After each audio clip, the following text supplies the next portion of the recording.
Hello friends, welcome back to my channel that is purely chemistry by भव्य। जैसे कि हमने पिछली वीडियो में मोलैरिटी के बारे में पढ़ा था, तो most of the students have confusion about molarity and molality. तो आज की कंफ्यूजन को क्लियर करने के लिए हमारा आज की वीडियो है मोलैलिटी पे। Now what is molality? Molality और मोलैरिटी में जनरली बच्चे कंफ्यूज हो जाते हैं और उसको सेम ही समझ लेते हैं, but with this simple video हम लोग मोलैरिटी और मोलैलिटी की कंफ्यूजन को दूर करेंगे। तो आइए चलिए करते हैं मोलैलिटी। मोलैलिटी क्या होता है? Molality is a measure of number of moles of solute present in 1 kg of solvent. कि 1 kg ऑफ सॉल्वेंट जो कि हमारे पास मास ऑफ अ सॉल्वेंट जो कि 1 kg हम लेते हैं, उसमें कितने number of moles of solute present है। Number of moles of solute present in 1 kg of solvent. तो इसका फॉर्मूला क्या है? Molality is equals to number of moles of solute upon mass of solvent in KG. याद रहिए, important, mass of a solvent is always taken in KG. अब number of moles क्या होती है? Mass of solute upon molar mass. तो अब हमारे पास units क्या है? यूनिट्स हैं मोल पर केजी, और इसको हम स्मॉल m से डिनोट करते हैं। ये तो रहा हमारे पास फॉर्मूला और इसके यूनिट्स। अब इन हमारे पास एग्जांपल से क्लियर करते हैं कि हम मोलैरिटी को कैसे सॉल्व कर सकते हैं। First example, 4 gram sugar cube that is sucrose.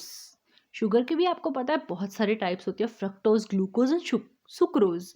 तो हमने सुक्रोज लिया। सुक्रोज का फॉर्मूला था C12H22O11।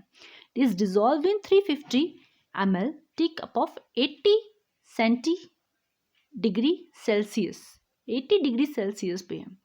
तो what is the molality of sugar solution? Density is given 0.975 ग्राम पर ml। अब आप ये सोच रहे होंगे, फॉर्मूला तो मोलैलिटी का number of moles of solute upon volume of upon mass of solvent in KG होता है, पर यहाँ तो मास दिया ही नहीं हुआ। यहाँ क्या दिया हुआ है? वॉल्यूम और डेंसिटी। तो हमें पता है, जैसे कि फॉर्मूला होता है हमारे पास, मास ऑफ सोल्यूट हमें दे रखा है 4 ग्राम्स, और हमारे पास हम इससे मोलर मास निकाल लेंगे तो हमारे नंबर ऑफ मोल्स आ जाएंगे। यहाँ पे हमें वॉल्यूम भी दे रखी है, डेंसिटी भी दे रखी है, बट हमें क्या निकालना है? मास। तो मास क्या होता है? Density upon volume. ये हम सिंपल से कैलकुलेशन से अपना मास निकाल लेंगे। जब भी आपको मास ना दिया हो किसी भी सॉल्वेंट का, आपको उसकी डेंसिटी, जैसे कि पीछे वाले क्वेश्चन में था, डेंसिटी दी होगी और वॉल्यूम भी दिया होगा, तो आपको क्या करना है? इससे कैलकुलेट कर लेना है। तो यहाँ से हमारी मोलैलिटी आ जाएगी, और मोलैलिटी की यूनिट्स होती है moles per KG. Now next हमारे पास एक और एग्जांपल है।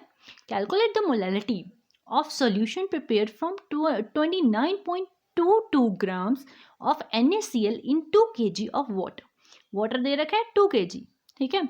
सॉल्वेंट हमें दे रखा है कितना? 2 kg। मास दिया हुआ है केजी में। आप सबको पता है, आप कैसे डिटेक्ट कर सकते हैं? आपको पता है मास की यूनिट हमेशा केजी या ग्राम्स होती है, तो कोई भी दे रखी हो। और अब हमारे पास NaCl हो जो कि हमारा सोल्यूट हो जाएगा, और दूसरा क्या हो जाएगा? सॉल्वेंट। तो हमें सोल्यूट दे रखा है 29.22 ग्राम्स, जिससे कि हम नंबर ऑफ मोल्स निकाल लेंगे। मोलर मास हमने NaCl का कैलकुलेट कर लेना है। Na का क्या होता है? 23 प्लस क्लोरीन का 35.5 लेते हैं हम, या फिर इनको प्लस करके हमारे पास आंसर आ जाएगा। तो नंबर ऑफ मोल्स आ गए, मास अपॉन मोलर मास।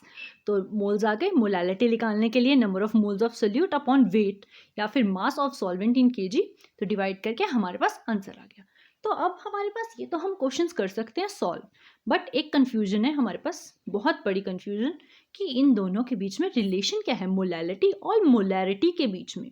तो मोलैरिटी और मोलैलिटी के बीच में एक सिंपल सा रिलेशनशिप है, that is m is equals to 1000 multiply by m, that is molarity upon divided by m into mb minus 1000 multiply by density, that is जो mb है हमारा मोलर मास है। जब हम 1000 से मल्टीप्लाई करके मोलैरिटी को डिवाइड कर देते हैं, molarity multiply by molar mass minus 1000 multiply by density, तो हमारे पास क्या आ जाता है? Relationship between molarity and molality. Small m क्या है? Molality. Capital M molarity. MB क्या है? Molar mass of a solute and D is a density. तो ये कंफ्यूजन आपको दूर हो। अगर आपको इन केस अगर किसी क्वेश्चन में मोलैरिटी दी हो और मोलैरिटी लिखाना, तो आप इस फॉर्मूला से लिखा सकते हैं। आई होप फ्रेंड्स आपको ये वीडियो बहुत अच्छी लगी होगी। अगर अच्छी लगी हो तो लाइक, कमेंट